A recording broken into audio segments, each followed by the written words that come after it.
I really enjoy the programme, but about the presenters, you really could do with somebody. Oh! Hello. Welcome to Wayne's Agony Corner again. We were rudely interrupted last time, you might remember. Gentleman phoning up asking about grey bikes. Well, for those of you who really don't know what we're on about parallel imports. Bikes that come into the country, not necessarily by the usual channels, that's through the official distributors and importers. New ones do this, brand new, shiny ones, and often second-hand ones from Japan and America and maybe France, Europe in general. All this means that the bike initially to buy is very often a little cheaper than the same equivalent that was officially brought into the country. What you've got to bear in mind is the fact that when you come to sell it again, it does depreciate sometimes, and more often than not, at a greater amount. So you may think you've got a bargain initially and you may think you get more for your money, but when you come to sell your bike, the depreciation is greater, and that is really the part that hurts, doesn't it, when you come to flog it, how much have I lost?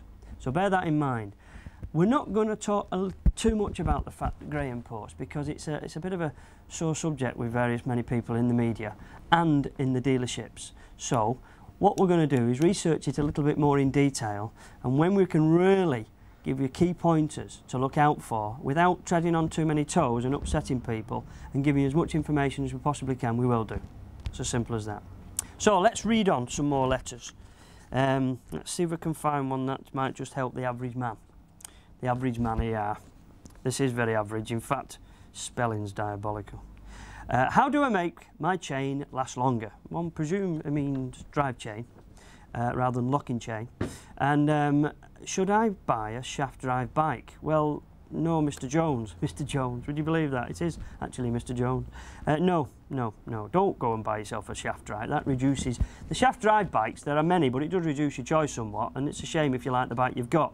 There are many things that will increase your chain life. One very simple thing is give it a squirt every now and again with chain lube, which you can buy in an aerosol can for a couple of quid, and if you do that every few hundred miles, it'll last.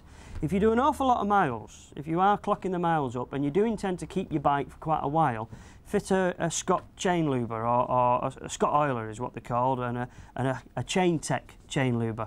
These drip oil constantly onto your chain and can really, they can increase your chain life dramatically. I mean, an average chain life on a medium-sized bike can be anything between 8,000 and 10,000 miles. But if you put a chain luber on it that drips oil regularly whilst you're riding along, that could increase the chain life up to anything between 18,000 and 25,000 miles.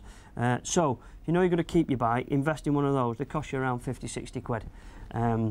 So, that's just two letters that we've responded to this week. Write to us. There's loads of them. Some I don't want to read out because they're not flattering enough about my presence and existence. But write to us to that very famous Men and Motors 2 Wheels Better at Granada Television, and that's at Key Street, Manchester, M60 9EA. And we'll see if we can have a little chat about it. Thank you, and bye-bye.